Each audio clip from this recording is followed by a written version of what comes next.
আনুমানিক প্রায় 50 বছর পূর্বে। এটা হলো ত্রিপুরা মহারাজের মন্দির। সুধী সনাতনী গৌরভক্ত মণ্ডলী, আনন্দ টিভির ফেসবুক পেজ এবং ইউটিউব চ্যানেল থেকে আপনাদের সকলকে স্বাগত জানাচ্ছি।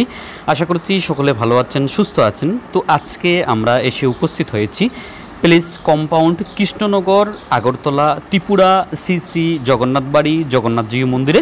সেখানকার বেশ কিছু দর্শনীয় স্থান এবং মন্দিরের রুলস রেগুলেশন, রুম বুকিং, প্রসাদের প্রণামী কত ইত্যাদি সমস্ত কিছু নিয়ে ছোট্ট একটি ব্লগ ভিডিও আপনাদের জন্য তৈরি করেছি। চলুন ব্লগটা শুরু করছি, লেটস গো।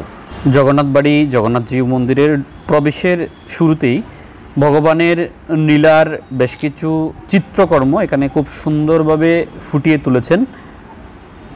তার কিছু অংশ আপনাদের সকলের সামনে তুলে ধরার চেষ্টা করছি। ভক্তদের সঙ্গে যে লীলাবিলাস করেছিলেন ভগবান, তার জীবন্ত কিছু চিত্রকর্ম আপনারা এখানে দেখতে পাচ্ছেন এবং জগন্নাথজি মন্দিরের সৌন্দর্য বর্ধনের কিছু অংশ আপনাদের সাথে শেয়ার করার চেষ্টা করছি, আপনারা দর্শন করে নিন। শ্রী শ্রী জগন্নাথ বাড়ি মন্দিরের যিনি তত্ত্বাবধানে রয়েছেন ভক্তি কমল বৈষ্ণব গোস্বামী মহারাজ, ওনার সাথে আমরা একটু কথা বলবো, ওনাদের সাথে একটু যুক্ত হব। মহারাজ হরে কৃষ্ণ। হরে কৃষ্ণ। কেমন আছেন আপনি? শুরুতে আপনাকে কৃষ্ণ প্রীতি এবং শুভেচ্ছা জানাচ্ছি আনন্দ টিভির পক্ষ থেকে। সমস্ত ত্রিপুরাবাসী সনাতনীবাসীরা এই মন্দির সম্পর্কে অবগত রয়েছেন। বিভিন্ন ফেস্টিভ্যালে আমরা হাজার হাজার সনাতনীদের সমাগম এই ত্রিপুরা জগন্নাথজি মন্দিরে দেখতে পাই।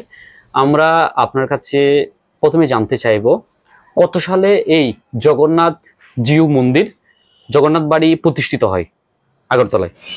আগরতলা শ্রী গৌরীমা স্থাপিত হয়েছে আনুমানিক প্রায় 50 বছর পূর্বে।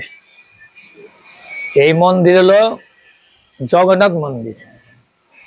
এটা হলো ত্রিপুরা মহারাজের মন্দির। ত্রিপুরা মহারাজ রাধাকৃষ্ণ মানিক বাহাদুর তিনি নির্মাণ করেছিলেন।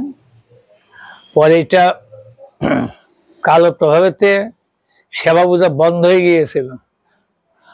পরে সরকার থেকে আমরা এটা পেয়েছি। এখন আমাদের এটা শ্রী চৈতন্য গৌড়ীয় মঠ। গৌড়ীয় মঠ বলতে গৌরাঙ্গ মহাপ্রভুর আদর্শ শিক্ষা প্রচার কেন্দ্র, ভক্তি শিক্ষা কেন্দ্র, ভজন শিক্ষার কেন্দ্র, সাধু সঙ্গ, নাম কীর্তন, ভাগবত কথা, শ্রবণ কীর্তনের ব্যবস্থা দিয়েছে। এই মন্দিরটা কেন? জগৎজীবের নিত্য কল্যাণের জন্য এই মন্দির। মন্দিরে কারা আসেন? প্রেমিক শুদ্ধ ভক্তগণ, যাদের শ্রদ্ধা ভক্তি রয়েছে, ধর্মনিরপেক্ষ ব্যক্তিগণ, ধর্মপিপাসু সজ্জন ব্যক্তিগণ এখানে আসেন। কেন আসেন? একটু আধ্যাত্মিক চেতনা, আধ্যাত্মিক জ্ঞান অর্জন করবার জন্য। শাস্ত্র বলেছেন, ভারত ভূমিতে মনুষ্য জন্ম হইল যার, জন্ম সার্থকরী কর পর উপকার। পর দেশে সকলে দেশপ্রেমী সাধুগণ, সমাজপ্রেমিক দেশ, তারা নিজের জন্য কিছু করেন না, সমাজের দেশের জন্য নিজের আত্মকল্যাণ অনুশীলন করেন। ভক্তি মানব জীবনের সর্বশ্রেষ্ঠ সম্পদ। যার ভক্তি আছে তার সকল কুশল, ভক্তি নাই রাজা হইলে অমঙ্গল। জগন্নাথজি মন্দিরের জগন্নাথ বলদেব সুভদ্রা মহারানীকে আজকের দর্শন আপনাদেরকে একটু করিয়ে দেওয়ার চেষ্টা করছি। খুব সুনিপুণভাবে ভগবানকে শৃঙ্গার করা হয়েছে। হাস্যোজ্জ্বল জগন্নাথ বলদেব সুভদ্রা মহারানীর এই অপাকৃত দর্শন আপনারা করে নিন। অনেক ভক্তবৃন্দরা আমাকে প্রশ্ন করেছেন জগন্নাথ জিউ মন্দির আগরতলাতে প্রসাদের টাইম টেবিল এবং প্রসাদের প্রণামী কত। তো সকালের প্রসাদের টাইমিং হচ্ছে 8:30টায়, সেই প্রসাদের কুপন মূল্য হচ্ছে 50 টাকা। দুপুর 2টোই প্রসাদের ব্যবস্থা রয়েছে, সেই প্রসাদের মূল্য হচ্ছে 100 টাকা এবং রাত্রে 8:30 প্রসাদের ব্যবস্থা রয়েছে, সেই প্রসাদের মূল্য হচ্ছে 80 টাকা এবং রুম চার্জ, যারা পুরুষ রয়েছেন হল রুমে থাকতে চান তাদের পার পার্সন করে খরচ হবে 120 টাকা করে। যারা ফ্যামিলি নিয়ে এই জগন্নাথ মন্দিরে আসবেন তাদের জন্য বিভিন্ন ক্যাটাগরি রুম রয়েছে, 400 টাকা, 300 টাকা, 500 টাকা।